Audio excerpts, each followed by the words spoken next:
Welcome. Thanks so much for joining us for our first episode of Insights this year. This month, as always, we have LISD Superintendent Dr. Stephen Waddell, along with elementary students from around the district. They're going to be discussing questions that they have come up with now that the school year has started, just a couple of weeks in.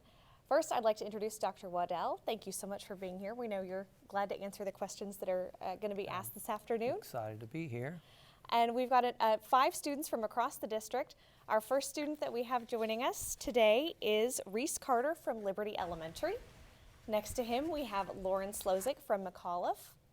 Next to her, we have Joshua Johnson from Coyote Ridge. And as you can tell in the Morningside shirt, proudly representing the Colony Feeder pattern, John Leondike. And third grader, Catalina Perez from Hedrick Elementary. Catalina, you've got a really interesting question, and it's rather broad, so let's start with yours. Okay. Well, my first question was, what do you do at your job? Okay, what do I do at my job? Well, I do this. It's part of my job, and we were visiting before the show started, and today I had, this morning, a big meeting, most of the morning, with community members, parents, and business people. And then I went and had a meeting at lunch with teachers and ran back to my office to do work there and do some emails and talk to people, and then I came out here for this. Last night was a board meeting, and our board is people who the voters elect to serve and help direct the district, and I work with them. I do a lot of things. That's something I like about my job. I work with the community and staff members, and basically what I do is just oversee the whole district and make sure that we're doing the best job we can to see that you have the best learning that you could possibly have. So, but I guess I do many things, and that's just one thing I really like about it. There's a lot of variety in my job, and I get to work with a lot of different kinds of people, and I enjoy that a lot. I think the thing I enjoy the most is what I'm doing right now, which is talking to young people. One of the big things we talk a lot about in LISD is having big ideas and those big discussions, and I think John's question leads into that pretty well. John, why don't you share that with us? What is the biggest idea you've had for this school year? Well, big ideas generally take a long time to deal with. So I think the big idea for this year goes back to last year and what we call our strategic design process. And we started working on that big time exactly a year ago in September, where we brought in really thousands of people from the community to talk about where we're going from here, how we provide the best education for you. And we kept working on that with various groups throughout the school year. And it led to us adopting a new, we call it a strategic design. It includes a new vision, a mission, and goals for the district. And this year, we're working on implementing that, getting it where, the things we were talking about start happening in the schools. And it's still involving a whole lot of people. So that's the big idea. The big idea is, what kind of schools do we need for you to make sure that you live a very happy and productive life throughout your lifetime? That takes a lot of work, and that takes a lot of people, and we'll be working on that for years, really. One of the elements of strategic design that we talk a lot about, and as you can see in the set behind us, is we've got a lot of technology here in LISD, and that's a big factor in how we learn and how we want the students to be able to collaborate with each other. And Joshua's question reflects that. Joshua, why don't you share that with us? This year, are we going to be able to bring technology to help us study? Well, yes, indeed. And we were talking again before the show started. We were talking about what kind of technologies here, and you guys were sharing with me some of the things that, some of the technologies you like to use. I kind of got the impression that you enjoy using technology. Is that true? Do y'all like that? Most people do. I do. And the answer is, we started last year allowing students to use various kinds of technology, including their own. And I think that's worked really, really well. Like anything that's new, there's issues to work through, problems to solve. That's just the way it is in any kind of new endeavors, any endeavor you get into. I think the big thing in this year, what we really need to give for students and teachers is really good wireless access in the schools. And we put a plan together to do that. That was actually initially going to take more than 2 years to get done. That's just too long. So we've just recently met, and we have a plan that we've sharpened up a little bit. And we will have all of our schools will have a brand new wireless system in place by the end of this year.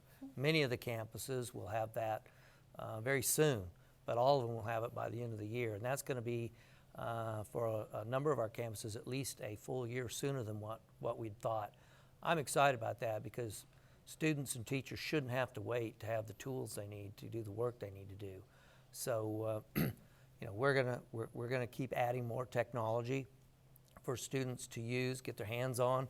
The district's going to provide. We're going to continue to allow students to use their own devices in the schools, and we'll provide a safe and secure and very powerful wireless network in every one of our campuses for you guys to be able to get online and do your work. So it's going to continue to grow, and you're going to have more opportunities to do really interesting kinds of things in the classroom this year. Joshua, I kind of want to tag on to your questions. I'm guessing that you probably like to utilize technology. What's your favorite thing about utilizing technology in the classroom? It feels like I could do more than just having a book to read or just studying on a piece of paper. Mm-hmm. So how would you feel about textbooks maybe being on an iPad or something like that? You'd like that? I like Yes. textbooks.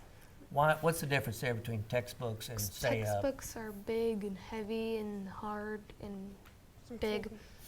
Doesn't fit in a backpack. yeah. So maybe you'd like a balance. Some things, maybe the stuff you study with would be digital, and the things you read for pleasure would be paper. Would that be what you might like? I was talking to our chief librarian. She's in charge of all the libraries in LISD. And she was, in fact, she made a presentation last night at our board meeting, and she found some studies, some research that they'd talked to students about what they preferred, and the study said that students preferred to do their research online or digitally, but they still liked novels or fiction, I should say, in paper. And that's kind of what you're saying too. So that's kind of interesting. We may ask the people out here on the cameras what they think. That's interesting that you're saying the same thing as they did. Lauren, you have a really interesting kind of a two-part question, so I'll let you take that. What would the perfect fifth grade classroom look like to you? Lauren, that is really a good question. That's what I call an open-ended question. I'd really love to ask you that question, actually, and I may do that after the program's over. I think the perfect fifth grade classroom is the perfect classroom. I think it'd be the same thing. It doesn't matter whether it's kindergarten or whether it's a senior in high school. And I've talked to a lot of young people in the district about the way they like to learn. And actually, I've had young people here in the district send me their ideas about what they think the perfect classroom would look like. I think the perfect classroom is a place where people can do different kinds of things. You're not sitting in straight rows where only one person is allowed to speak. There's tables and chairs that are comfortable that can be moved into different kinds of configurations. Different places in the room that you can go to do different kinds of work. If you remember when perhaps you were younger, going to centers, there's nothing wrong with having centers in fifth grade classrooms. Places where groups can work together, where you can get on technology, where you can come back together, share projects, where the teacher can move around the room working with students. Very flexible place. comfortable place, a place that's stimulating, a place where everybody can be engaged in the work, not just one person and the rest are waiting to be called on. So, you know, I asked some high school students a couple of years ago what they thought the perfect classroom, if they could design a classroom, what that would look like, and they said Starbucks. And I thought that was kind of an interesting idea. And what they really meant by that, and I tell you what, since I heard that, I cannot, anybody, have y'all been in a Starbucks? I do not walk into a Starbucks anymore after hearing that young person say it without thinking of it as a classroom. And I can't help but look at what the people in there are doing. And the thing about a Starbucks is it's comfortable, it's inviting, there's technology in there, there's wireless, there's always someone on a computer. People are sitting in different kinds of groups, working and talking with each other, and it's a place that stimulates them. They feel comfortable in and they feel stimulated in. They like to be there. I think it's important for a classroom that you really like to be there, and so we do things in a way that is inviting for people. Right across the way is Killian Middle School over here, and they've actually taken a couple of hallways, the end of a couple of hallways, and they've created what they call learning lounges. And they've moved in couches and comfortable chairs and tables, and these places are busy all the time. The students love to go down there, and they do. It's amazing because they do probably better work there. So I think that high school student was really on something. She didn't mean, of course, that we should be in there, you know, creating a cafe, but a cafe for learning, maybe that's a good description for what a perfect classroom would be like. We'd have learning on the menu. I like that. That sounds good. Yeah. What's the second part of your question? What did your 5th grade class look like? Uh-oh. See if I can roll back through my memory banks here. You know, my 5th grade class was in an older building, and we had traditional student desks, and they were in rows. Around the sides were cabinets and cupboards and you know, bookshelves and those kinds of things. But primarily the room had a teacher desk up front and a blackboard. We didn't have, our technology was a blackboard and a piece of chalk. So things have changed a lot since those days. Have you all seen a blackboard? Have you heard about them? But it was straight desks. You know, I had a good time in 5th grade. I had a good teacher, and I really liked her a lot, and I remember that as a good experience. But it was a pretty traditional looking classroom where we sat in desks facing the front of the room. So with little technology other than a blackboard and books. So what's more appealing to you guys? Something like straight rows or something like maybe a comfortable chair or a couple of chairs pulled together to talk in a group? It's the chairs. Couple of chairs? I guess another way to put it is if you could have the kind of classroom I just described or a learning cafe, which would you take? Learning cafe. Well, yeah, it's pretty quick on that. And pretty unanimous. Yeah. Why would you prefer that? Not to put anyone on the spot or anything. Chairs are comfortable. Comfortable, You can relax when you're studying. relax, okay. Do you like to work with each other in schoolwork? Do you like to share things when you're working on something, or do you prefer to work by yourself? Work by myself. So it varies. And the nice thing, you know, about what this high school student was describing, again, if you think about a Starbucks, there's some people that are there by themselves, aren't they? And they're reading or something, and then others are working in groups. So I think the perfect 5th grade classroom would offer both of those things. We're building some 2 new 9th grade centers over in Flower Mound at Marcus and Flower Mound High School. And in looking at what the library might look like, that's one thing we're talking about there too. We talk to kids as well as parents and teachers about what it ought to be. And they wanted places where people could work together and be in groups, but also sometimes people like to read by themselves and have a quiet place to get a book or a magazine and read. And so that's important to design that in there that way.